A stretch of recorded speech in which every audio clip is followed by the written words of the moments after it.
Hey, I'm Gabe with Manly Bands. Thanks for stopping in for the unboxing of one of our fantastic rings. Let's jump into it. Custom box, wood grain, beautiful. Today we are going to be taking a look at the Cowboy, something I think John Wayne himself would be proud of. Manly Bands logo, double axis. Inside, we're welcoming you to the Manly Bands movement. Inside, we've got some information about, questions, customer service number, QR codes with our logo, because you can't have that too many times, and social media, 1, 2, 3, 4, 5, 6, 7, 12, however many there are, we do most of them. So that's impressive. Inside, we've got, there she is, or he, whatever you guys prefer. The Cowboy, black plated tungsten and koa wood.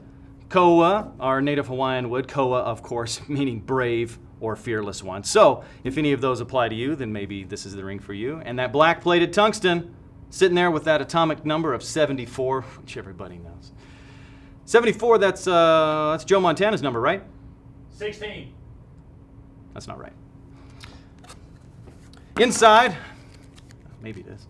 We've also got our black silicone ring, which would be a perfect fit, same size as your custom fit ring. And we've also got our promotional materials, 20% off of Rosie Ray, our sister site for you ladies that are looking for an awesome ring, and some other stuff that we feel like putting in there. It'll be good. Don't even worry about it. The Cowboy, manlybands.com.